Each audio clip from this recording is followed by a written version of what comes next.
It's the most wonderful time of the year. Airballs are falling, media's calling for Katie to grow a beard. It's the most wonderful time of the year. There are a couple of months every year where the propaganda peaks in sports media. The month of June, better known as Woke Christmas. That month is very special, very, very special. Every year, we set aside the month of June to celebrate the real women. Beautiful woke women like Rachel Levine, Leah Thomas, RuPaul. You know, the women teenaged boys dream about becoming one day. The month of March, also a special month on the woke calendar. In March, we celebrate what woke scientists like to call biological women. Every March, we see the same propaganda from the media. We hear the same complaints. Ratings for the real March Madness are surging! I don't understand why the NCAA continues investing more in the men's tournament instead of investing in the real tournament. This morning, I am listening to an interview on NPR, National Putrid Radio, another example of your tax dollars well spent. Some unknown female birthing person was interviewing Chantel Jennings, another unknown female birthing person who writes for The Athletic. Now, based on outward appearance, you would think Chantel Jennings was the girl next door. She bears absolutely no resemblance to the typical woke woman. Unlike Bob Greiner, Chantel Jennings, she doesn't have more hair on her face than she does on her head. She is the senior writer at The Athletic for the WNBA and women's college basketball. Translation: she is the only writer covering both. During this interview with NPR, Chantel Jennings came with the same bullshit complaints that we hear from Nancy Armour at USA Today. Listen to this tagline for the interview. When it comes to TV ratings, women's basketball is trending upward, while the men are losing viewers. But when it comes to resources and media coverage, there is still a wide gap. Why? Oh, why? The answer is pretty simple. First of all, the men are not losing viewers. Matter of fact, they just set record highs for the first two rounds of the real March Madness. Ratings for the first two rounds of the tournament are competing with ratings for the NBA Finals. And number two, there is a simple explanation as to why there is a gap in investment and 100 times the media coverage for the real March Madness than coverage for pretend March Madness. Revenue, money. I don't need to sit here and explain, again, how the men generate billions of dollars in revenue while the women's tournament loses millions of dollars. If it weren't for the men subsidizing the women, their tournament would not exist. This narrative really highlights the hypocrisy in the mainstream media. Pick your media outlet: ESPN, The Athletic, USA Today, The Washington Post, The New York Times. Every one of them, they will tell you how great women's basketball is. These biological women are amazing! Caitlin Clark is a superstar. When she made that last-second free throw to put Iowa up 1-0 with 3 seconds left, the dozens of cardboard cutouts in the arena were chanting for Katie Rue. As is always the case, the shitfucks in the media, they refuse to put their money where their mouth is. According to Chantel Jennings, there are a total of 10 beat writers covering women's college basketball in the WNBA. 10! I think there are more beat writers covering Tulane than covering pretend basketball. We see an increased media focus this time of year on women's basketball, but outside of the month of March, we rarely hear about it in the media. Why?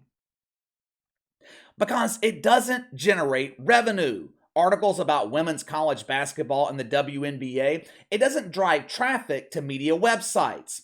There is a reason ESPN doesn't feature the dump on the front page and hides the WNBA main page so it's difficult to find. No one reads about it. Chantel Jennings fell back on the same push that we have heard before. If you build it, they will come. If only television networks would give these women the opportunity, people will watch. I promise you, people will watch. And I know, I'm Chantel Jennings. Yeah, well, that opportunity has been given the last couple of years. Networks like ESPN, they have featured women's basketball in the WNBA more than any other time in the history of the network. What has ESPN been given in return for their investment? Regular season ratings that make the WNBA look popular. Like I told you guys the other day, women's college basketball averaged just 199,000 viewers during the regular season on the ESPN family of failed networks. Now, according to the media, these numbers are great. For those of us living in reality, those numbers represent Bomani Jones' level of huge embarrassing failure. Now, we're about to dive into ratings for the pretend basketball tournament, but let me show you something real quick. Let me disprove this notion of if you build it, they will come. I wanted to know, with this increased push of women's college basketball, is this increased promotion by the media translating to interest? Check out interest levels for real basketball. As you can see, nearly half the population between the ages of 18 and 64 consider themselves a fan of college basketball. Now check out the interest levels for the women, or maybe I should say the lack of interest levels. Now to be fair, the women are gaining popularity with a younger audience, but when you look at the numbers in totality, nearly 3/4 of the country could not give a shit less about women's college basketball. Now, I don't point that out to be mean, I'm just pointing out reality, because we don't get this reality from the mainstream media. If you listen to them, it's all rainbows and woke wieners. America loves pretend basketball. Check this out from ESPN's public relations team. Anytime I see someone boasting about minutes streamed, it automatically tells me television ratings are not as good as they claim. I keep an eye on NFL ratings throughout the season. It is rare, extremely rare, that I see the NFL boasting about their streaming numbers. Why? Because they're drawing an audience on linear television. They don't need to brag about streaming. Who gives a shit about streaming? I know advertisers don't. Now, as you can see, the top 5 games of the first round average between 400,000 and 600,000 viewers. These are the most watched games. They're not showing you the stinkers that brought in 200,000, 150,000. And did you also notice ESPN put the first round average in very, very small print? Did you notice that? That's because the first round of fake March Madness only brought in 257,000 viewers. They also failed to mention the 2 most watched games of the first round, down double digits compared to last year. Now, second round ratings, they are not fully available just yet, but I'll be honest with you. The women did post some decent numbers in the second round. Iowa, Georgia, 1.5 million on ABC. Just over 1 million people watched the victims from South Carolina beat South Florida, led by the ultimate victim, Dawn Staley. UConn, Baylor, 943,000. Louisville, Texas, 783,000. Both those games down 17 and 5% compared to last year. Now, as you can see, in some cases, ratings are up. In other cases, ratings are down double digits. Overall, with the data I had available when I was prepping this video, the average audience through the first 2 rounds of the women's tournament, just 398,000 viewers a game. Meaning, there is a huge disparity here. It's a case of the haves and the have-nots. There are a couple of teams drawing decent numbers while the rest struggle to draw 200,000 viewers. But credit where credit is due. Teams like Iowa, South Carolina, they have proven their ability to draw an audience, but it got me to wondering. Now, I know why South Carolina is appealing to some people. Dawn Staley is a lightning rod for controversy. Oftentimes in college sports, especially in college basketball, the head coach, biggest star on the team. With Iowa, though, Caitlin Clark is the star. Caitlin Clark is the draw. There were sellout crowds in Iowa to watch both of their early round games. And we've seen this in the past too. Sabrina Ionescu, remember her? She was a star when she played at Oregon. But it got me to wondering, how come these viewership numbers don't translate to the WNBA? How can Caitlin Clark draw 1.5 million people on ABC while playing at the University of Iowa? But when she gets to the dump, she fades into obscurity. If you look at the men, They become more popular once they reach the NBA level. Ja Morant, he was a star at Murray State. He's a superstar in the NBA. Steph Curry was a star at Davidson. He's a household name in the NBA. The men's tournament is dominating NBA playoff ratings right now, but historically, ratings for the NBA playoffs have been competitive with March Madness. So, why doesn't this star power in college translate to the WNBA dump? If women's basketball is really popular, wouldn't fans be clamoring to watch the amateurs blossom into professional dump divers? There are a couple of reasons the popularity does not translate from the amateur to dump level. Number one, women's college basketball is not popular. If you don't believe me, just go look at ratings for the regular season. Number two, the overall perception of the WNBA is overwhelmingly negative. The dump is perceived to be filled with pampered, entitled women, some wanting to be men, who want chartered flights and money they haven't earned, all while the league is being subsidized by the NBA and losing millions of dollars every year. Now, last but not least, the popularity, it doesn't translate because the basketball is not the draw here. The tournament is the draw.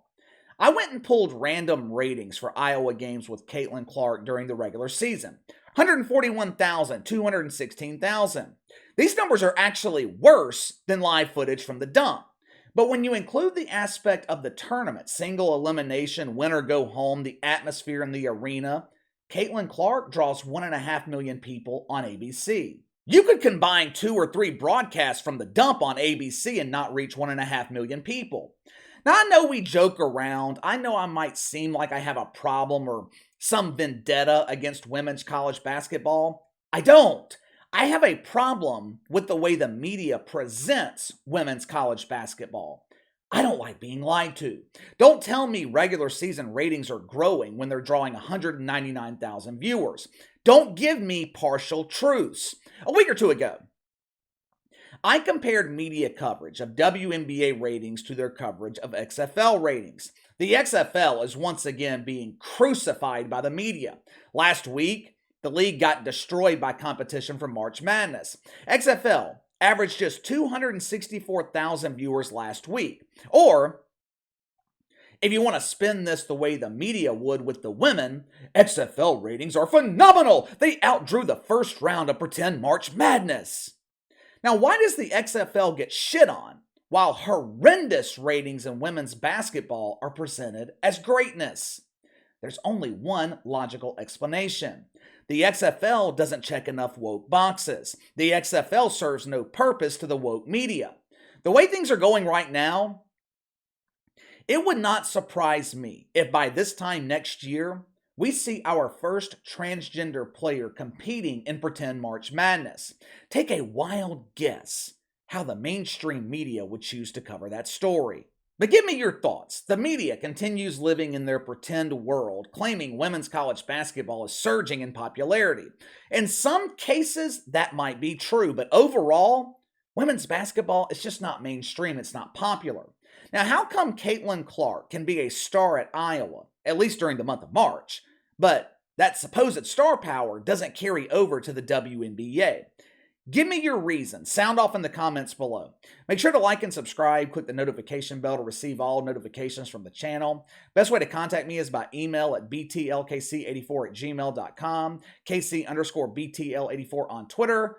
I'll see you guys later.